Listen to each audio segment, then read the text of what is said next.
Welcome everyone to another episode of the Camper Report, and today we have a full episode, the Wild Football Show. Again, this will also be going on YouTube. I have some important stuff to discuss.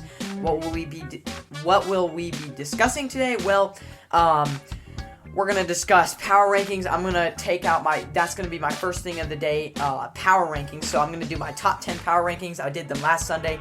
I wanted to get here earlier on so I can maybe get here a little bit, so maybe I can get the power rankings out a little bit before Sunday. Last time was right before, like a few minutes before Sunday started, so I wanted to get the week 2 power rankings out.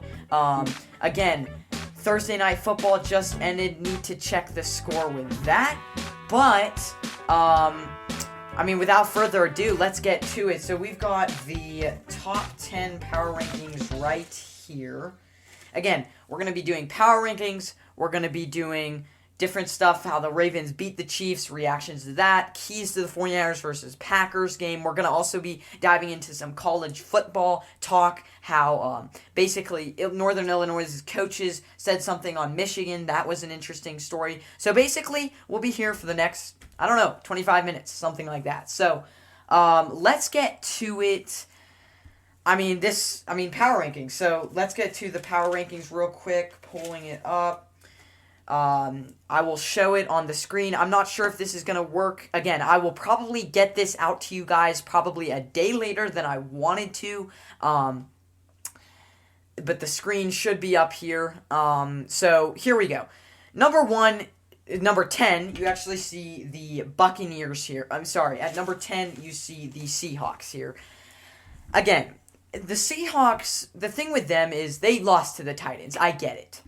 But the Titans were out of sync week 1. We came into this season expecting the Titans to almost be a top 10 team. Remember? So we came into this season expecting the Titans to be a really, really good team. You have Derrick Henry, you have Julio Jones, you have the Brown, or whatever his first name is. So anyways, you have a really good offense with Ryan Tannehill. And honestly, we were expecting them to be a top 10 to 12 team coming into this season. So it doesn't surprise me that the Seahawks lost, because I think this Titans team, when they are clicking on all cylinders on offense, they are arguably the best offense probably in the NFL. So when they are clicking on all cylinders, this Titans team is one of the best offenses in the NFL. So I'm not going to blame the Seahawks. Again, their previous rank, I believe, was 4th. So they dropped 6 spaces after losing this game. So they're still 1-1. But I do believe, since the Titans are a good team, I am going to give the Seahawks a little bit of a pass here, because they're good, the Titans. They're really, really good. So that's who I got at number 10. Again, join me every week. Every week I'll be coming out with these week 2, with these power rankings. So at number 9, I have got the Titans. This team, we've seen how good they are when they are clicking on all cylinders. This team is dangerous. They are extremely dangerous. Nobody can beat them, basically. They are the most dangerous team in the whole entire league. The Titans are they're amazing. So, especially offense. Now, defensively, they're not very good. They're probably a bottom of the pack team as far as defensively. But offensively, they can score 40 every game, because you have Derrick Henry scoring 150 yards, getting us 150 yards. You have Julio Jones, and then you have A.J. Brown, which is just an incredible receiver tandem. I know this offense, with the loss to the Cardinals, people were saying this offense is overrated, and I get it. This offense might be overrated, but they are one of the best teams. Again, if I would have done a top 32 power rankings, the Titans probably would have been like 18th on them. So they rose probably 9 spaces. I don't do top 32 power rankings, only top 10, but they would have been pretty down there. So good win there. They're 1-1. They were unranked in my top 10 last week, so great win there. Number 8, the Panthers. This team, I'm not completely sold.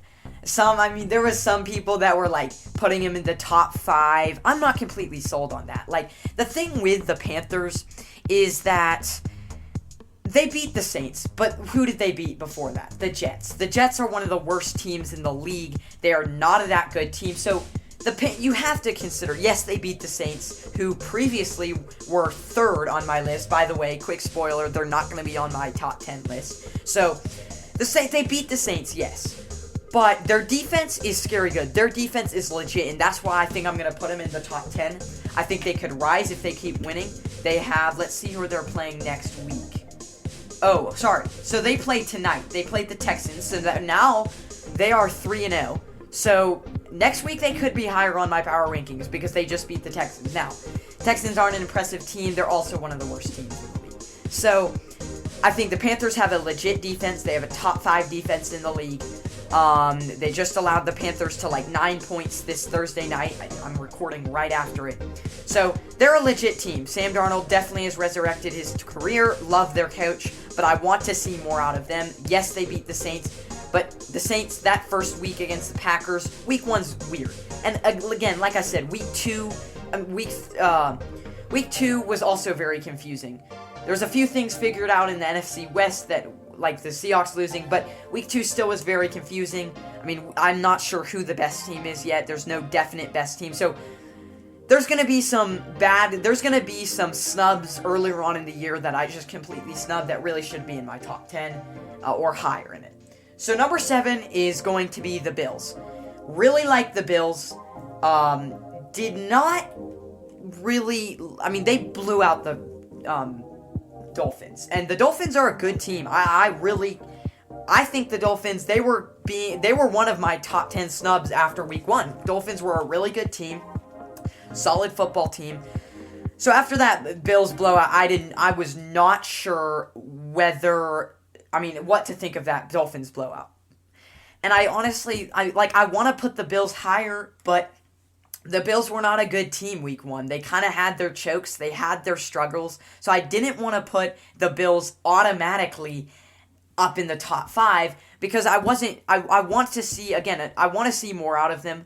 Again, like the Titans, and when their offense is clicking properly, when their run game is clicking properly, they're a really good team. But I want to see more necessarily. I want to see more out of the Bills offense, if you guys know what I mean, to put them higher than number 7 on my rankings. So that's just the way it's going to be.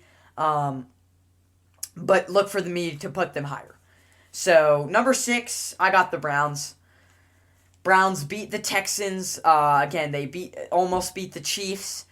I wasn't going to drop them out of my top 10. I wasn't going to put them higher, though, because I think, again, the Texans aren't an impressive win.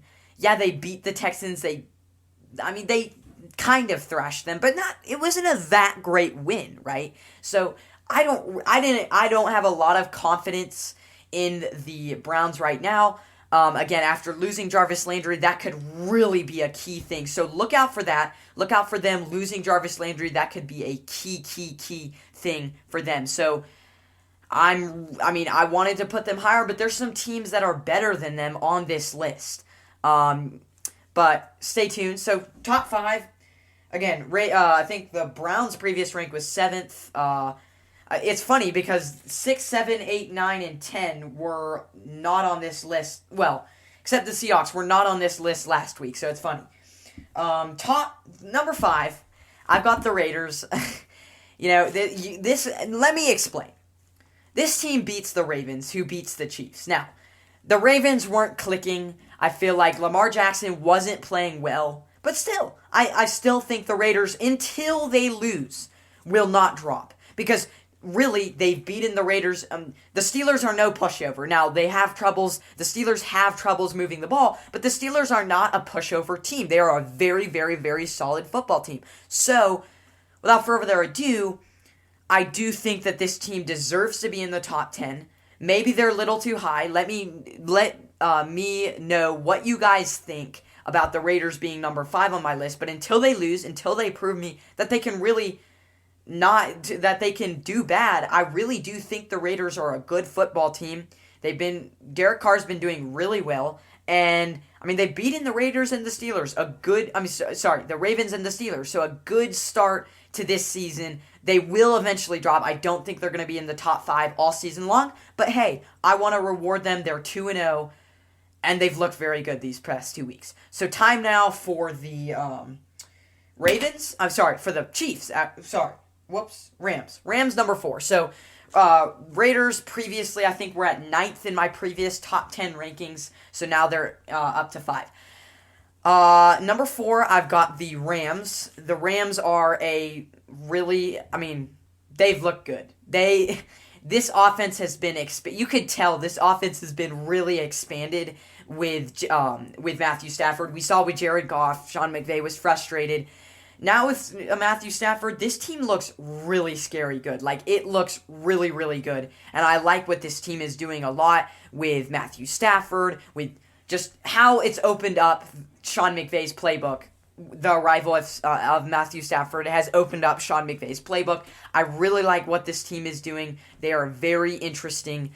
And I got to put them number 4. Even though they barely escaped to the Colts, they probably would have lost if Carson Wentz wouldn't have gotten injured.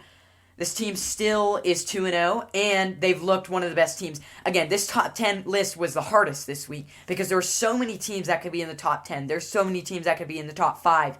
But you just got to reward the teams that are 2-0, that have kept the consistency going. So that's why I got the Rams at number 4. Number 3, the Chiefs. I know. I am not convinced with the Chiefs. I think the Chiefs are still good. I still think the Chiefs are one of my top teams, if not my top team, to make the playoffs because they always turn it on later on in the season.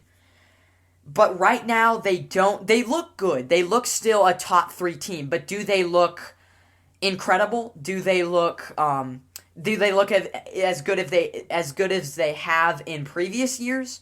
Do they look as good as they did last year, as the year before? No, they don't. I don't think they look as good as they did the year before. I really do think that this team is maybe not a lot worse, but they're still good, but they're not as good as they used to be. I think they've definitely taken a step down, but they're still my top team. But I just didn't want, all of these top 3 teams have questions. You guys will probably hate me that I put the Ravens number 2. But at number 2, I got the Ravens. Last week, I would have said they were the 13th to 14th best team in the league. They rose probably 11 spaces if I were to do a top 15 rankings. They rose incredibly. But here is the thing. I think they beat the Chiefs, who were the number 1 team last week on my power rankings. So I do think they're a very good team. Week 2 power rankings this week. I don't know. The Ravens have looked good. When Lamar Jackson and the running game is clicking, this team almost looked unstoppable. We've said the injuries have riddled them. Well, last week against the Chiefs, they were good. The punched-out fumble that cost the Chiefs the game by Clyde Edwards-Helaire fumbling it. That was a good game last week, Sunday Night Football. So, Ravens number 2. Maybe you guys aren't completely in sync with me on that one, but number 1, I got the Buccaneers. Again, the Buccaneers, I am like the Chiefs. I'm not sold on them. I think the Buccaneers are not a that great team, but like I said a few minutes ago, this season isn't right now. The number 1 team really is hard to figure out. I'm really not sold on any of these teams yet. The Rams, the Chiefs, the Buccaneers. So the Buccaneers really, I think, until they lose again, they allowed the Atlanta Falcons, who are a terrible team, to hang around until Matt Ryan started sucking. So I do think they're not a great team, but they are 2-0. They started off number 2 last week. I think because the Chiefs lost, they're number 1. They can keep up with teams right now. So I do think even though I'm not sold on them, I do think that this team could be something of importance to think about. Just a pure word. I don't know if you guys agree with me on that one, but I'm going to put them number 1 until they lose. So that's my my top 10 rankings real quick. Seahawks at number 10, Titans at number 9, Panthers at number 8, Bills at number 7, Browns at number 6, Raiders at number 5, Rams at number 4, Chiefs at number 3, Ravens at number 2, Buccaneers at number 1. Let me know what you guys think. We'll get to the next topic, but every week join me to do my top 10 power rankings. So, the next topic that I wanted to get to is exactly what I've been saying, the Ravens. This is an interesting team because they struggled week 1 against the Raiders, but the Raiders defense is very good. I mean, that defense has improved a lot. Max Crosby getting pressure. That team has improved a ton. So the Ravens struggled, but this is my topic. Is Lamar Jackson a top 3 QB in the league after he beat his kryptonite? And what I mean by that is he beat the Chiefs, and he has not beaten the Chiefs in his career. And I think I'm going to say yes, he is a top 3 QB because he proved that he can run it at a high level. He proved that he can run the offense. He proved that he can make the right calls in pressure. 4th and 1, when they had to convert that against the Chiefs on the last drive, that was key. So he proved that he can make these big-time plays that really matter. He proved that he's an elite passer. And really, he didn't have any running backs. So he had to do it all with his legs and all with his arm. And that's why I think he's a top 3 QB. He dethroned the Chiefs, who I still think are a top 3 team in the league. Lamar Jackson is very good. Won a playoff game last year. Now, the whole thing with him, people had been asking questions. Can't win playoff games. Usually when it gets down to it, he usually can't beat the good teams. He couldn't beat the Ravens, couldn't beat the Chiefs, couldn't beat the Bills. He couldn't beat any of the good teams. But I think he's finally getting over that hump. Let's see if he can continue to prove it. I mean, this is only week 2, so let's see if he can continue to prove it later on this season. But I think he is a top 3 QB. I think a lot of people were hating on him. And this last game against the Chiefs was really a proving game for him. They basically said, hey, it's your time to shine. It's your time to prove yourself that you're a good QB. And he did. He shined out. I mean, he really did shine. And so, very excited for Lamar Jackson. With no run game. I mean, he had a few good running backs. He had Latavius Murray and Tyrell Williams, I think his name is. But not anything special. Not anything special at all. I think he did really, really well. So, I mean, man, top 2, I think if this offense is clicking and the defense plays better than they have, this team's really, really good. And I'm serious. This team's really good. So, that's my second topic. Again, I have a lot to get to. Now, quick review. Later on, again, I wanted to start doing college football segments. So in this Wild Football show, I'm going to add in a college football segment. So again, Michigan is going to be something about Michigan. I'll do something better next week, like Ohio State, the drop-off, or something like that. So number 3, I guess we'll get to the Michigan versus Illinois. Again, the Northern Illinois, former Jimmy Garoppolo school, coach had something to say on the Michigan win the other day. We will get to that right after this. Northern Illinois speaks and says something very interesting about Michigan's football team after the 63-10 Michigan blowout win. We'll be back right after this with that topic. If you are enjoying listening to the Camper Report right now and you have been wondering how to start your own podcast, have I got news for you. You see, podcasting today is one of the simplest ways to connect to your audience, but it can be tricky finding the right format and host that suits you. That, my friends, is where Buzzsprout is helpful. Buzzsprout is by far the most simple and productive podcast host on the planet. For starters, you will get a great-looking podcast website, audio players that you can drop into other websites, detailed analytics to see how people are listening, tools to promote your episodes, and many more features that I have not listed.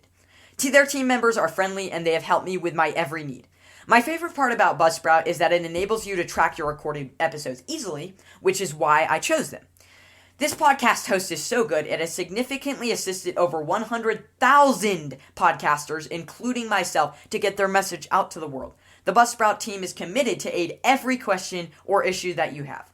Buzzsprout gets you listed to every major podcast platform, which is another feature that props up your show. It is so easy. All that is required is a quiet space and the gear that is already available to you if you want to upgrade. Buzzsprout has tons of guides to help you find the right equipment at a suitable price. They post blogs and YouTube videos every week, which gives you guidance from experts. Buzzsprout isn't hard when you have the right podcasting isn't hard when you have the right partners. To start your own podcast and get a $20 Amazon gift card if you sign up for a paid plan, follow the link in the show notes. This lets Buzzsprout know the Camper Report sent you, and it helps support our show. Buzzsprout, the most complete podcast host available. So, as you guys might have heard before the break, Northern Illinois, after getting absolutely stomped on the road against Michigan beat them 63-10. The Northern Illinois coach had a very interesting saying to say. This is what he said. I'll pull it up right here. And basically, this is what he said. So, this is the title. Northern Illinois coach says Michigan is built to beat Ohio State. Basically, it says, Michigan completely dominating, quote, Michigan completely dominated Northern Illinois on Saturday, coming away with a 63-10 victory. After the game, again, we're talking about college football here.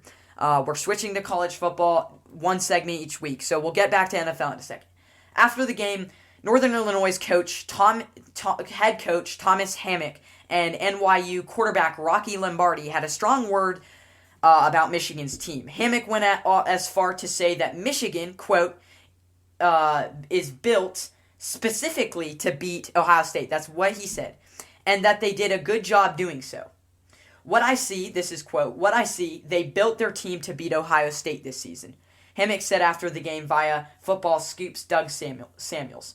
You're not going to out-athlete Ohio State, so they said, we're going to get dirty. That's what Michigan said. And you know what? Credit to them because they stay committed to that. They have a good team. So, basically, those were remarks from the Northern Illinois coach. And let's break it down. So, you're not going to I completely agree with him there. You're not going to out-athlete Ohio State's team because they have a top 3 recruiting every single year. Like, Ohio State's team is basically top 3 every year in recruiting. So, you're never going to out-athleticism. You're not gonna beat Ohio State by just straight horsepower. You're not going to do that because Ohio State is just way too powerful, and that's what Michigan in the previous years. I don't know if you guys have watched this, but the big rivalry with Ohio State, and this is why Jim Harbaugh's job is on the line because he can't beat Ohio State. He can't get past them. But this is what Michigan has done in the previous years against Ohio State. They've basically tried to match up with Ohio State physically. And they've never been able to because Ohio State is going to... And that's why Michigan has always gotten stomped by Ohio State. Even in Michigan's best year, a few years ago, I think it was 3 years ago, when they played Ohio State, they were a top 5 team, Michigan, at the time. They ended up getting blown out by Alabama in the bowl game, top 15. I think it was like the Citrus Bowl or something like that. But they ended up playing Ohio State for a spot in the college football playoffs, and they ended up losing that game. You're never going to out-compete. You're never going to out-compete Ohio State, but you can get down and dirty with them, and that's why you've seen Michigan again.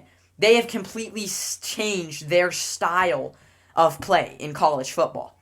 It went from being, a team that actually threw it quite a bit. Shea Patterson a few years ago used to throw the ball 40 times a game. Actually broke Tom Brady's passing record.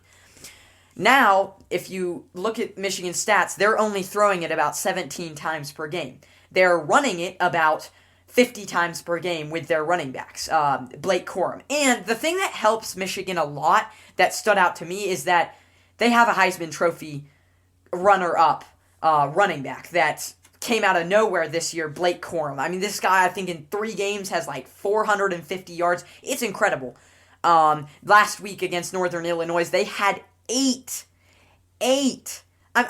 Talking about 8 rushing touchdowns.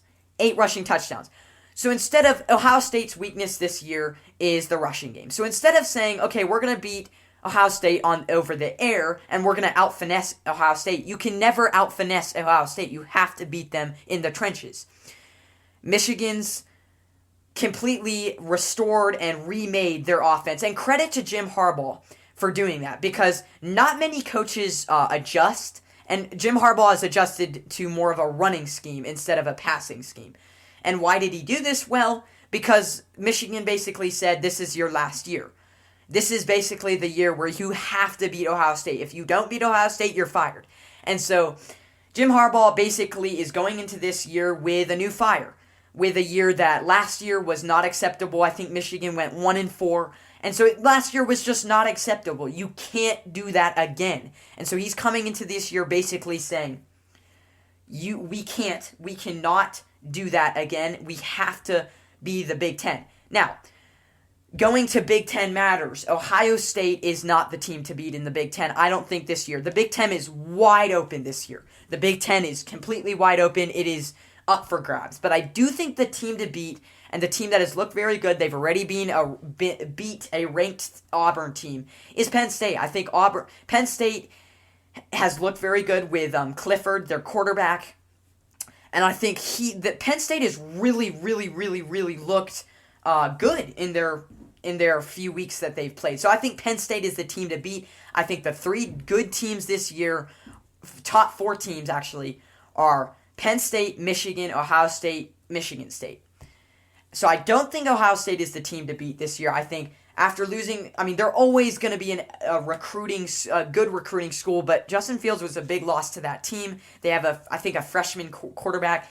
And hey, this is the team to beat. This is the year to beat Ohio State. Jim Harbaugh has the perfect year to beat Ohio State because this is where Ohio State is at their weakest. But again, it took the poker under the butt of Jim Harbaugh to actually say, okay, we need to change the philosophy of Michigan. Instead of throwing the ball, we need to win games in the trenches. That's what they've been doing. Hand it off to one of the best ball carriers in college football so far, Blake Corum, number 2. So, really like what Michigan's doing. They have built their team to beat Ohio State in the trenches. Very exciting later on in the year to see what Michigan can do. So, that's basically all on the college football talk. Let me know what I should name this. I was thinking of naming this segment in the Wild Football Show, Ben on College, maybe. Ben on College Football, maybe. But we'll see. We'll see. So the next one, I'm going to get to the keys to the 49ers versus Packers game. I wanted to mix it up. I wanted to do power rankings, wanted to do Ravens. I wanted to do basically everything. But now, what a lot of 49ers and Packers fans have been waiting for, I'm going to get to the Packers versus Niners keys. Again, I did it a little bit on Monday with Jack, so I did do a little bit of a preview on Monday with Jack, but I'm going to do my keys on the game and what we should look forward to on the game. So, let's get to it. Again, I know this is the segment where this is what you guys have been waiting for. So, let's get to the first key. Basically, this is going to be a test for the Packers. This is going to be a test for the 49ers corners because you have arguably one of the best receivers on this team. And I think this will be a big test for the corners. Will this be the game that over the middle game for the 49ers get exposed? I don't think so. I think that's going to come a week later. I think what I mean by over the middle game is the over the middle passes to Deebo Samuel. Will this be the game where teams finally start to figure it out? I don't think so. I think it's the Packers. I don't think the Packers will ever stop the over the middle game with that. But I think it's probably the Seahawks will probably expose them the next week.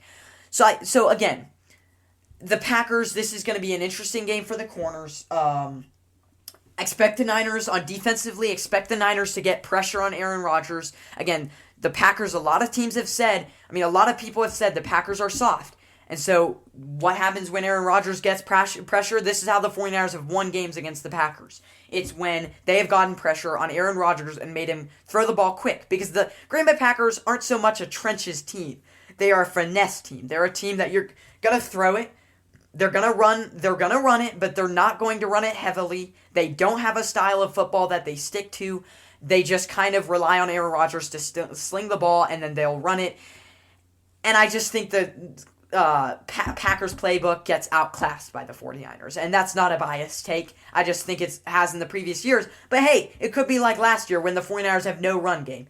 There'll be some good news. I'll get to that later. There's going to be some good news. Trey Sermon, I think, is going to play in this game. But, so one positive for the 49ers here, I'm just looking at my notes. The defense will neutralize the Packers. That's one thing that is going to be super key. Is the corners, Emmanuel Mosley, I think, will play. I think Josh Norman's playing as well. You have Demonjor Lenore, who has done really good so far. So the defense is going to do good. I think the defense will hold the Packers. The one non-positive thing is will the 49ers be able to get, because again, the Packers are a high-scoring team. So in order to keep up with the Packers, you have to score at least 27 points, for example.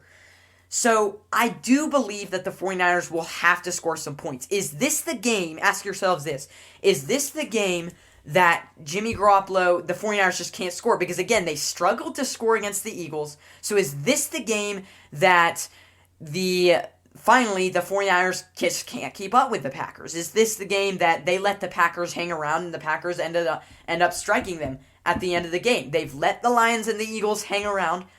This is the game that the 49ers have to put the throat on the team's opponents. They have to put the foot on the team's opponent's throat, basically. They have to press down on the throat. Because what has happened in the last two games is that they basically let the team hang around. They've had leads, just let it hang around. It's always came down to the last drive. So what you have to do is if you have a lead halfway through the third, and it's a 10-point lead, you have to run the ball. You have to make sure the Packers don't gain back the lead and don't gain ground, because that is what is going to win you the game. Now, again, what I said a few minutes earlier, some good news. Trey Sermon, limited participant in practice. Elijah Mitchell will probably not play in this game, which is not a good thing, but you're going to have Trey Sermon. You're going to have the guy we got from the Bengals. You're going to have Trenton Cannon. So there's a few guys that we kind of trust. Maybe Kerryon Johnson brought up from the practice squad. The guy from the Bengals, I've heard, is actually a decent mini JaMycal Hasty. So JaMycal Hasty might actually also play too. I think he was limited participant. So we could have Trey Sermon, JaMycal Hasty, and the guy from the Bengals. That's not a bad tandem. I think Kyle Shanahan will make it work. It's not as bad as last year when we played the Packers last year. We literally had Jerick McKinnon, who is a very bad running back right now, as our starting running back. So it's better than nothing. I do think the Niners end up getting away with this one, but in a close one. I think it could come down to the very wire, like it has the past two games. I think it's going to go into overtime, 33-30. The Niners win on a close game-winning field goal or something like that, because I really, really, really do think that this is not going to be a pushover. It's not going to be the NFC Championship game. The run game's going to do just enough. The pass game, I think there's going to have to be, and that's another key for me, there's going to have to be a dynamic element to this pass game. There's going to have to be a dynamic pass game. There's going to have to be a dynamic element to this game for the 49ers offense. I don't think it's going to be Trey Lance. I don't think the 49ers have the balls to do that.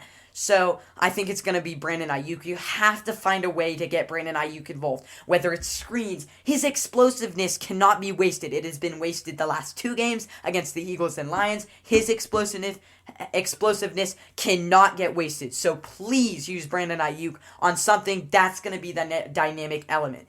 Everyone's going to be focused on Deebo Samuel. The two dynamic elements are going to be George Kittle, Brandon Ayuk. Third dynamic element, run game.